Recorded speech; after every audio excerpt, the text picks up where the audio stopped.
Hello viewers, welcome to tasty தமிழா. இன்றைக்கி நம்ம பார்க்க போகிற டிஷ் என்னென்னு பார்த்தீங்கன்னா, எல்லாருக்கும் ரொம்ப பிடிச்சமான சிக்கன் டிஷ் தான். சிக்கன்லேயே நிறைய வெரைட்டிஸ் எல்லோரும் பண்ணுவாங்க. இது வந்து இப்போ நம்ம பார்க்க போகிறது திருநெல்வேலி ஸ்டைலில் பண்ணுற சிக்கன் சுக்கா. ஸோ இதுக்கு தேவையான பொருட்கள் என்னங்கிறத பார்க்கலாம். 1 கிலோ சிக்கன் வாங்கி கழுவி மஞ்சப்பொடி போட்டு விரைவி வச்சுக்கிடணும். 1/4 கிலோ வெங்காயம், குடமிளகாய் 1, தக்காளி 2, கரம் மசாலா பொடி, உப்பு, சிக்கன் பொடி, பட்டை கிராம்பு எல்லாம் ஏலக்காய் எல்லாம் நம்ம தேவைக்குது. இப்போ மல்லி இலை, எண்ணெய், முந்திரி பருப்பை கொஞ்சம் திரிச்சு வச்சுக்கணும், மஞ்சள் பொடி, அவ்வளோதான். தாளிக்கிறதுக்கு கடுகு. இப்போ சிக்கன் சுக்கா எப்படி செய்கிறதுன்னு பார்க்கலாம். முதல்ல ஒரு கடாய் வச்சுருக்கோம், தேங்காய் ஊற்றணும். இது தேங்காய் எண்ணெய் தான் செய்யணுமா இல்லை வேறு? தேங்காய் எண்ணெய் தான் நல்லாயிருக்கும். ஓகே, டேஸ்ட் வந்து தேங்காய் எண்ணெயில் தான் இருக்கும். இது எவ்வளோ எண்ணெய் ஊற்றிருக்கீங்க? 100 மில்லி. ஓகே, ஸோ 100 மில்லி தேங்காய் எண்ணெய் ஊற்றிருக்கோம். ஃபஸ்ட்டு எண்ணெய் காயட்டும். இப்போ எண்ணெய் காஞ்சிடுச்சு. ஸோ இதில் முதல்ல கடுகு. ஓகே, கடுகு நல்லா பொரியட்டும். இப்போ என்னெல்லாம் போட போகிறீங்க இதில்? கொஞ்சம் பட்டை, ஏலக்காய், கொஞ்சம் கடல் பாசி, கிராம்பு போடணும்ல. கிராம்பு போட்டிங்களா? கிராம்பு வேண்டாம். பட்டை, ஏலக்காய், கடல் பாசி 3 போட்டுருக்கோம். கடுகு எல்லாம் போட்டாச்சு.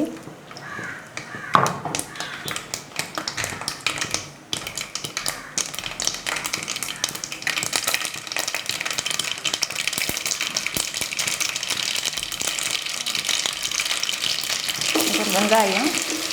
ஸோ நம்ம நீளமாக அரிஞ்சு வச்சுருக்கிற வெங்காயமும் குடமிளகாவையும் போடுறோம். ஸோ இந்த டிஷ்ஷுக்கு தேவையான மெயின் ஐட்டமே இந்த ஆனியன் தான். ஸோ ஆனியன் நல்லா வதங்கிச்சுனா தான் இந்த ஃப்ளேவர் வந்து நல்லாயிருக்கும் சிக்கனுக்கு. உப்பு போட்டுக்கோங்க மாட்டாங்க. ஸோ இதில் லைட்டாக உப்பு போட்டுக்கலாம், ஏன்னா உப்பு போட்டால் சீக்கிரமாக வதங்கிடும்.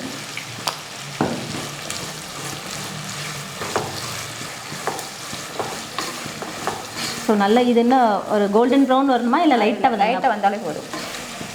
இதில் தக்காளி 2 தக்காளி பீஸ் இருக்குது. ஓகே, 2 தக்காளி சேர்த்துருக்கோம். இதோடு சேர்த்து நல்லா வதக்கலாம். தக்காளி 2 தான் போடணுமா இல்லை இது அதிகமாக போடணும்னு? அதிகமாக போடக்கூடாது. ஓகே, ஏன்னா வேறு புளிப்பு எதுவுமே நம்ம சேர்க்க போகிறதில்ல. இந்த 2 தக்காளியில் இருக்க புளிப்பே போதுமா?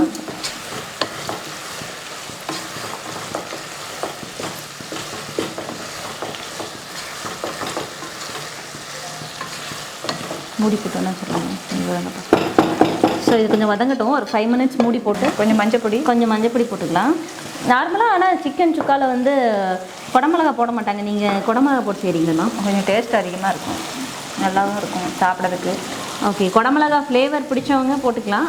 இல்லை உங்களுக்கு குடமிளகா ஃப்ளேவர் பிடிக்காது அப்படின்னா நீங்கள் அதை கூட எக்ஸ்க்ளூட் பண்ணிக்கலாம். சாதாரண மிளகாய் கூட போட்டுக்கலாம். ஓகே, காரம் அதிகமாக வேணுங்கிறவங்க பச்சை மிளகாய் கட் பண்ணி போட்டுக்கலாம்ல. ஸோ மெயின் வந்து இதில் ஆனியன் தான் இல்லை? ஆனியன். இந்த ஆனியன் ஃப்ளேவர் வந்து நல்லா வதங்குச்சுன்னா நம்ம சாப்பிட்றதுக்கு நல்லாயிருக்கும் சிக்கன் சுக்கா. அதுக்கப்புறம் இஞ்சி பேஸ்ட் போட்டுக்கலாம். எத்தனை ஸ்பூன் போடணும்? 2 ஸ்பூன். 2 ஸ்பூன் இஞ்சி பூண்டு பேஸ்ட்டு.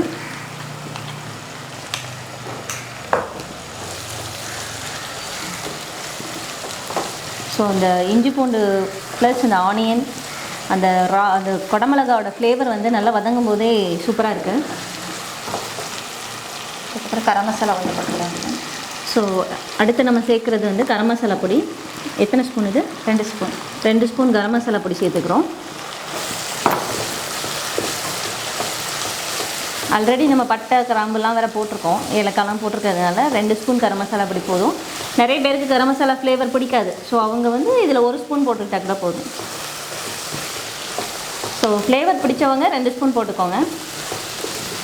ஸோ இது கூட நம்ம கொஞ்சம் சிக்கன் மசாலாவும் அடுத்து ஆட் பண்ண போகிறோம். ஸோ இதுதான் நமக்கு மெயினாக இந்த காரம் கொடுக்குறது. 1 கிலோ சிக்கன்னா 50 கிராம் சிக்கன் பொடி போட்டுக்கிட வேண்டியதான். ஓகே, ஸோ இப்போ நம்ம இன்றைக்கி எடுத்துருக்கிறது வந்து 1 கிலோ சிக்கன். ஸோ இதுக்கு வந்து 50 கிராம் வந்து நம்ம சிக்கன் மசாலா பொடியும் எடுத்து சேர்க்குறோம். ஸோ சிக்கன் மசாலா பொடி வந்து இது நாங்கள் வீட்டிலே ஹோம்மேட் பண்ண மசாலா. ஸோ இதுக்கான ஒரு வீடியோ வந்து நாங்கள் அடுத்த ஒரு எபிசோடில் கண்டிப்பாக பண்ணுறோம். இல்லை உங்களுக்கு இது தெரியாதுங்கிறவங்க ஸோ நீங்கள் பக்கத்தில் கடையில் கிடைக்கிற ஆச்சி மசாலா சிக்கன் மசாலா இருக்கும். ஸோ அது கூட நீங்கள் வாங்கி யூஸ் பண்ணிக்கலாம். 50 கிராம் பொடி. 1 கிலோ சிக்கனுக்கு 50 கிராம் பொடி போட்டிங்கன்னா கரெக்டாக இருக்கும். ஏன்னா நம்ம வத்தப்பொடி கொத்தமல்லி பொடி எதுவுமே சேர்க்குறது இல்லை. வெறுமனே இந்த சிக்கன் மசாலாவும் கரம் மசாலாவும் மட்டும் தான் சேர்த்துருக்கோம். இந்த 2 தான் நமக்கு காரம் வந்து நல்லா கொடுக்கும். ஸோ இப்போ இதில் பார்த்தீங்கனாலே ஃப்ளேவர் வந்து பயங்கரமாக அந்த மசாலா எல்லாம் சேர்த்து சூப்பராக வருது இப்போது. ஸோ இஞ்சி பூண்டு கரம் மசாலா இந்த சிக்கன் மசாலா எல்லாம் சேர்ந்து சூப்பராக இருக்குது. இப்போ அடுத்து என்ன சேர்க்க போகிறோம்? ஒரு 10 முந்திரி பருப்பு எடுத்து ஓகே பொடி பண்ணி. முந்திரி பருப்பு கட்டாயம் சேர்க்கணுமா இல்லை சேர்க்கணும்னா டேஸ்ட் அதிகமாக இருக்கும். நல்ல வறுவல் சாப்பிட்றதுக்கே நல்லாயிருக்கும். சிக்கன் சுக்கா வந்து ஓகே நல்லா டேஸ்ட்டாக இருக்கும். ஸோ நமக்கு அந்த கிரேவி அந்த ட்ரை கிரேவி கன்சிஸ்டன்சிக்கு வந்து இந்த முந்திரி நம்ம போடாதனால முந்திரி வந்து தண்ணி ஊற்றி அரைச்சிங்களா இல்லை சும்மா பரபரன் தண்ணி ஊற்றாமே பரபரன்னு அரைச்சி வச்சுருக்கோம். ஸோ இதெல்லாமே ஆடட் ஃப்ளேவர் தான். ஸோ ஒரு சிலர் வந்து முந்திரி கொலஸ்ட்ரால்மாங்க. ஸோ முந்திரி போட்டுக்கலாம், வேணுங்கிறவங்க ஆட் பண்ணிக்கோங்க. இல்லைன்னா நீங்கள் சேர்க்காம கூட இது செய்யலாம். தண்ணி ஊற்றிக்கலாமா? இப்போ எவ்வளோ தண்ணி சேர்க்கணும் இதுக்கு? கொஞ்சம் இப்படி ஊற்றணும். ஸோ இப்போ இதுக்கு கொஞ்சம் தேவையான அளவு தண்ணி ஊற்றுறோம்.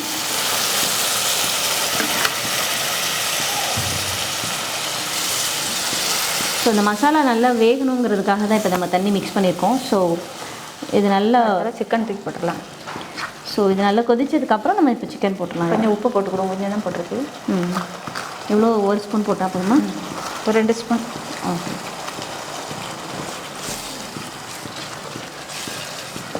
2 ஸ்பூன் உப்பு போட்டு நல்லா மிக்ஸ் பண்ணிக்கோங்க.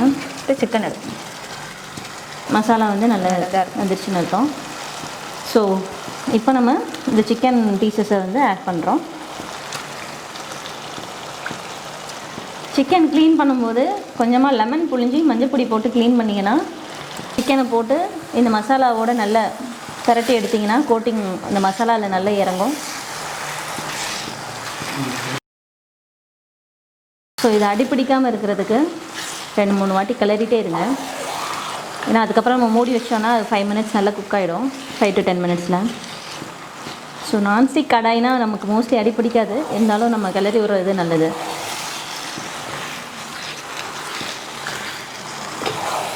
ஸோ இல்லை இது நான்ஸ்டிக் கடாய் இல்லைனா இரும்பு கடாயில் கூட நீங்கள் சமைக்கலாம். இரும்பு கடாய்னா இன்னும் நல்லா உங்களுக்கு ஃப்ளேவர் டேஸ்ட். ஸோ ஒரு 5 மினிட்ஸ்க்கு அப்புறம் எடுத்து கிளறி விட்டுக்கோங்க. ஸோ நான் சொன்ன மாதிரி கொஞ்சம் தண்ணிலாம் விட்டுருக்கு பாருங்கள், சிக்கன்லேருந்து தண்ணி வந்திருக்கு. எப்போவுமே நம்ம சிக்கனில் வந்து நம்ம மூடி போட்டு வேக வைக்கும்போது சிக்கனில் இருக்கிற தண்ணி எல்லாமே இறங்கும். ஸோ ரொம்ப திக்காக வேணுங்கிறவங்க ஸோ இதே தண்ணி போதும். இல்லை நீங்கள் உங்களுக்கு கொஞ்சம் கிரேவியாக வேணும் அப்படின்னா இதில் கூட நீங்கள் கொஞ்சம் தண்ணி ஆட் பண்ணிக்கலாம். தண்ணி ஆட் பண்ணிங்கன்னா கொஞ்சம் கிரேவியாக ஊற்றி சாப்பிட்ற மாதிரி இருக்கும். இது வந்து நம்ம கொஞ்சம் ட்ரையாக தான் இன்றைக்கி செய்ய போகிறோம். அதனால் தண்ணி இந்த தண்ணி போதும், இதுவே நமக்கு ட்ரை ஆகிடும். நம்ம சிக்கன் நல்லா வெந்து வரும்போது ட்ரை கிரேவியாக இருக்கும் நமக்கு.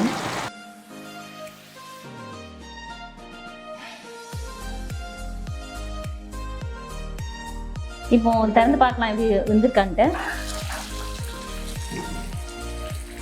இது பார்த்தீங்கனாலே மேலே ஆயிலெலாம் அப்படி மேலே செப்பரேட் ஆகி வந்திருக்கு பார்த்தீங்களா. ஸோ 90% குக் ஆகிடுச்சு. இன்னும் 10% மட்டும் தான் குக் ஆகணும். ஸோ நான் சொன்ன மாதிரி பார்த்தீங்கன்னா தண்ணி ஊற்றாமலே நமக்கு கிரேவி பாருங்கள் நல்லா ஊற்றி சாப்பிட்ற மாதிரி தான் இருக்குது. இப்போ நம்ம உப்பு காரம் எல்லாம் கரெக்டாக இருக்குன்னு பார்த்துக்கலாம். இது தொட்டு கூட நீ ஊற்றலாம். எல்லாம் கரெக்டாக இருக்குது. ஸோ இன்னும் ஒரு 5 மினிட்ஸ் குக் ஆச்சுன்னா நம்மளோட சிக்கன் சுக்கா ரெடி ஆயிரும்.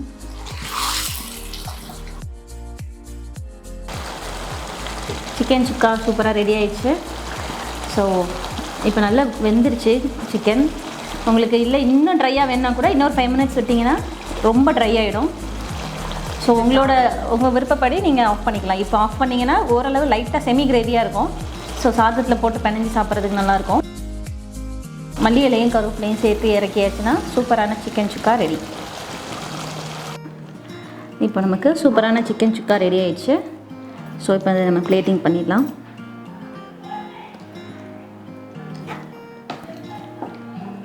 ஸோ இதை பார்த்தீங்கனாலே தெரியும் லைட்டாக செமி கிரேவி தான் நமக்கு.